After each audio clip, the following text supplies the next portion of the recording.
Hello, this is my mommy's post and welcome back to my channel. Today I'm going to talk about my breastfeeding journey on how I weaned off my baby, and I'm going to share some tips and tricks and how I went about it.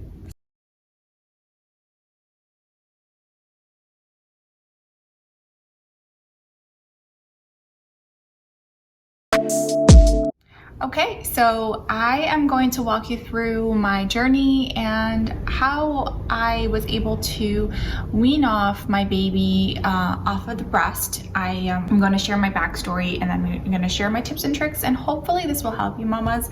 I know this is a very tough part of breastfeeding. I know starting the journey of breastfeeding is hard, but ending it also is hard. So I did mention in my previous posts about my breastfeeding journey, and I'll link that above. And today I'm going to share how I ended that sweet journey. So when I first started, I gave myself goals of how long I wanted to breastfeed my baby. First, I didn't know if I was going to be successful or not, and I committed to exclusively breastfeed if I were to be successful. So when my baby was born, I obviously became successful, and I know I'm very fortunate enough to be successful in breastfeeding my baby, and that was my choice and how I wanted to go about it. So as many of you know, I'm a first-time mom, so everything was very brand new to me. Every experience was brand new, and especially the expectations were brand new too. So I did not know what I was getting myself into. I didn't know what to expect. And at the beginning of my breastfeeding journey, I was very successful. I took some breastfeeding consulting classes prior to birth, and I got a great idea of what to expect and how to handle the situations I might confront during my breastfeeding journey. So like I said, lucky for me, my breastfeeding journey has been very easy because my baby latched on right away. I was able to produce milk right away, and I'm very, very, very, very thankful for that opportunity. And I know I definitely count my blessings. So my first goal was to breastfeed until 6 months, or breastfeed until teeth were visible. And so I exclusively breastfed all the way until 6 months. I continued on breastfeeding until 12 months, which was my second goal. So I breastfed until 6 months, and then I found out that I can still breastfeed. The teeth weren't bothering me as much, but as he got older, rounding off his 1 year, 12 months, it got harder on me because I just couldn't handle the biting anymore. So the first thing I want you to understand is when you're starting this process, I want you to go through it's almost a list, like a checkoff list, that you understand that you are ready, so physically, emotionally ready to stop this process, and so is your baby is ready to start the next journey with you. So when I figured out that I finally, because I'd always say like, okay, I had enough, and then it just came to a point where around 12 months and a half, I said, that's it, I've had enough. He would every time he would latch on, he would just bite me. It was just getting frustrating between him and I did not want to be up all night, breastfeeding, because he just wanted me at night, just as far as comfort goes. And I just was ready to end that chapter in our life. So I just, confronted myself, confronted the situation. I understood that I was ready, my baby's ready. He's 1 year old, so he's able to eat solids. He's gonna, he knows how to drink from a sippy cup. He doesn't really need my breast milk as much as he was dependent on it the first probably 6 months of his life. So I came to a realization that I am ready to start this journey. For some, it might be an emotional journey. It's definitely a shift between you and your baby's relationship, because that breastfeeding relationship is very exclusive to the mom and the baby. It's a bond.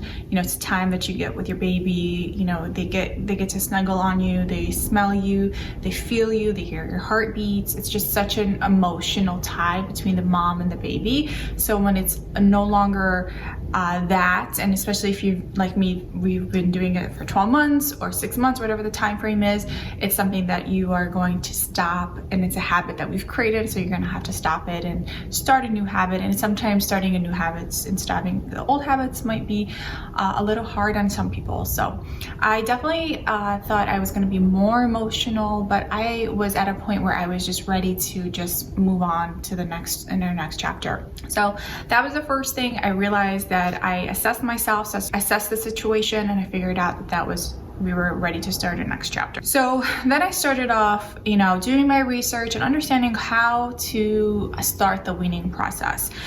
So at this point, I was doing 3 feeds a day. So I was doing the morning feed, afternoon feed, and then the night feed. And then he would wake up 2 to 3 times at night, and then I would feed him at night too as well. So we were up to, you know, 3 feeds in the morning and then maybe 2 feeds in the middle of the night. So I decided that morning that I was done.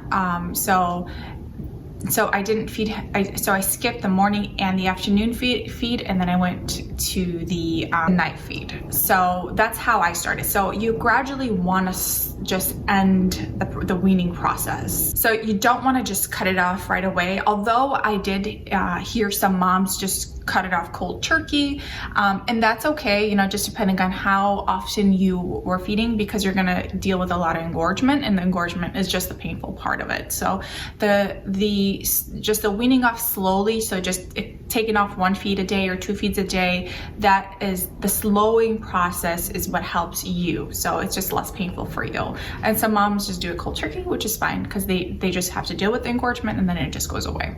So what I personally did was I had the 7:30 bedtime, so I gave him his night feed, put him to bed, and then regularly he just woke up. So he woke up looking for the boob.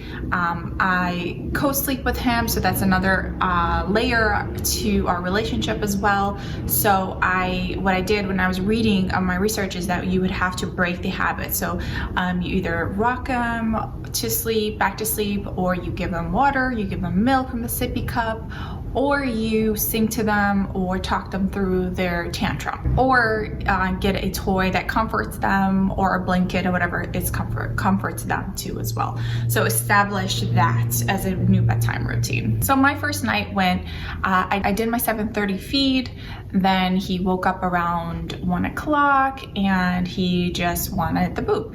It was really hard the first night, because all he did was scream and yell, and he just wanted the boob.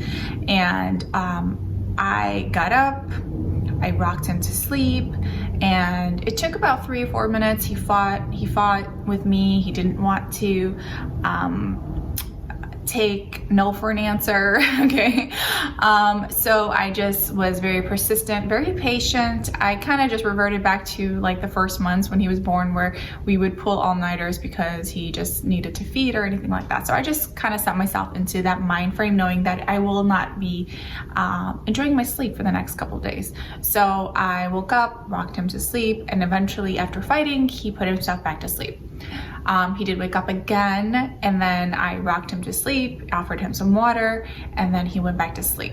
And the first night he woke up more than usual, because I think he was kind of like, what is going on? Like, where's the boob? What happened? And I think he was kind of just trying to figure it out. So he usually wakes twice in the middle of the night, but he woke up more than that during the night. So it was like so hard the first night. So he was just getting used to it. The next day, he wanted to take his morning feed and his afternoon feed, and I did not offer the boob. So I did the same thing that I did at night, rocked him to sleep. He fought, and then he went to sleep. While I was rocking him, I found that speaking in a soft tone, or maybe perhaps singing to them, might help calm them down during that process, because they get so irritated and frustrated because you're taking away something that they've been doing since they were born, and it's a habit that we've created with them, and we're all of a sudden breaking it from them. So we just want to comfort them. I know I talked my baby through, and I told them it's okay, everything's gonna be okay, just go to sleep, I'm right here, mommy, I'm right here. And I spoke in a soft tone, and just sing to them their lullabies, and it was good. I just, he eventually fell asleep, and I put him down, and that was it. That's the process that I went about as far as putting himself to sleep. So by the third night, he was able to put himself to sleep. So he woke up, he cried, and then he just put himself back to sleep. So that was like the first night, I want to say, in 12 months that I've actually slept through the night where he did not wake up. And it was such a great relief to me to finally experiencing sleeping through the night. Okay. He just learned how that once he wakes up that he's not going to get the boob, and then he was just either he sometimes cries about it and then he'll just go back to sleep, or he'll just put himself back to sleep. So the transitioning is very important for you and the baby as well. So what happens is now you are telling your body, so when you stop the breastfeeding, your body is signaling and understanding that it needs to produce X amount of breast milk for your baby. And now all of a sudden when we're cutting off these feeds, your body's still producing at that pace. So your body needs to take some time to understand that the breastfeeding is not as consistent as it was before. So what you're going to experience is something called engorgement. And I know all breastfeeding moms have experienced engorgement in one way or the other. And typically we experience it at the beginning of our pregnancy because our boobs are also still getting regulated with the feed of the baby and the demands of the newborn. So you experience painful engorgements because your body's producing at that rate, and the baby no longer is demanding that milk. So your body and your milk duct almost is like a backup in your breasts, and you're just starting to go through that process, that drying up process. I will tell you, it was extremely painful. It was so painful. I thought at one point, like, oh my God, that's it. Like, I'm just gonna continue breastfeeding him. I don't want to take this anymore. But I pushed through. So I'm going to tell you about what I actually did through that process. So the first day of engorgement, my breasts were rock hard. They became rock hard, solid. My superior breast, which I call my superior boob, was the one that overproduced, was the one that was hurting the most because it was just, the one that just produced the most from the beginning. So that one was hurting more than the other one, and I just didn't know what to do. And I remember like asking my Twitter feed and getting some input from some moms, and they suggested a whole bunch of suggestions of how to relieve the engorgement, and one of the recommendations was cabbage leaves. And I read that, and it kept coming up over and over again. And at this point I was really desperate. I was like, okay, anything to help with this engorgement pain, because it was really painful. So the first day what I did was I wore a tight sports bra. Your boobs automatically become big, so they're tight. Anything you wear is going to be tight because they're just engorged at this point. I took a Motrin for the pain, for the inflammatory pain as well. And then I would hand express in the sink. So what I did was, once I felt like, okay, I've had enough, my breast needs to be emptied, I would hand express. But the trick is that you don't hand express to empty, you just hand express to relief. So you don't empty the boob out, you just do hand expressions until you relieve the pain, and then you stop it.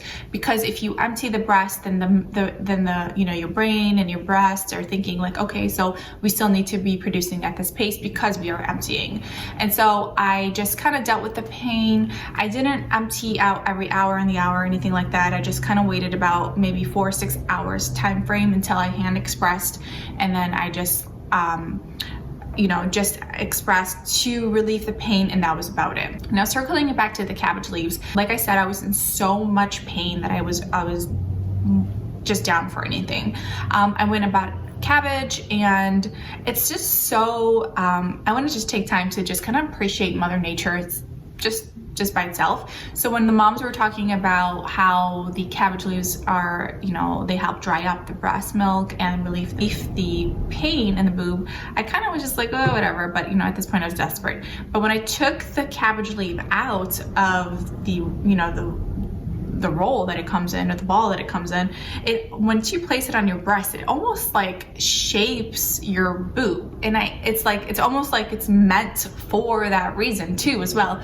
I know it's consumption and it's food, but it's also like designed to help with that. And it's so strange to me because it just was like, oh, it just fits right away. And I just kind of put it over my breast, and I put the 2 leaves, wore my sports bra, and it was immediate relief. I was immediately relieved of the pain, and it was so amazing. Like, I was like, okay, well, I at first was just like, okay, with cabbage leaves, and I remember telling my husband, and he was just like, oh, I don't know about cabbage leaves, and I was like, well, I'm gonna do it because I'm the one that's in pain. So I definitely put it on, and I was immediately, I was just feeling relief all at once. So it was really definitely something I would recommend trying to do when you're starting this weaning off process. So I tried the cabbage leaves. It took about 3 days. You can't sleep on your stomach. You can't, just everything hurts. And something to note is that during that process of weaning, so if you're like me and you co-sleep and you fed at night, during the nights, you want to wear a sports bra. So I lived in my sports bra for about 3-4 days, only because 2 things. Because one, the first thing is to hold your boobs in place so that you are just kind of holding your breast so that it's not leaking, or just kind of not giving it enough room for the milk ducts to get empty or anything like that. And the second thing is it helped with the process of the weaning for my baby at night, because at nighttime, especially at the age that he is at right now, he was able to like pull down my gown and look for the breast, or I think the smell of the breast, like he would understand like, okay, where it is, and then just kind of, you know, try to pull my gown down. So that's where he was at that stage. And the sports bra kind of eliminated that. It acted as a barrier for him because he couldn't pull it down. It was, you know, it was a high neck sports bra, and that helped tremendously, you know. So I would definitely wear the sports bra at night, sleeping. It's, I know I don't sleep with a bra on at night, but just for the first 3 nights, you want to wear that to help, you know, keep your breasts together, and then help avoid the, you know, if your baby's looking for your boob at night, for them to find it. Because if it's not there, they won't look for it. But if it's there and they feel for it or they smell for it, they're gonna look for it. So it's gonna be a harder process for you. Definitely by the 4th day, I just had no pain. It went away. The first 3 days, I thought my life was over. I thought this pain will never go away. It was excruciating pain. It was definitely a lot of pain. And it was, I guess the pain kind of masks over the emotional process of you not breastfeeding anymore in my case, because all I was focused on was the pain, and I just did not focus on the process of what I'm doing. So maybe that helped. So definitely a lot of pain the first 3 days. You just have to get through it. Wear a tight bra, wear a tight sports bra, hand express when you feel that you are definitely going to explode. That's kind of what I felt. And I remember like feeling on my breasts, and there were like balls, and you could feel the milk ducts just, you know, back up. They're backed up milk ducts. The other thing is that the hand expression really helps with avoiding any clogged milk ducts, because you don't want to deal with that. So hand expression, definitely hand express, not to empty, just to relieve. So those are the things that I would recommend just doing. So at this point, when you're weaning off your baby, you're creating new habits, you're creating new, just starting off your new next chapter in your life with your baby. And what you want to do is you want to implement new activities, and then definitely supplement their nutrition. So they're used to your breast milk, for example, like my schedule was the morning and the afternoon feeds. He would eat, and then in addition to supplement the breast milk. So if you were doing feeds with your foods or after foods, then you would have to supplement with regular milk in their sippy cup. So that's also a transition.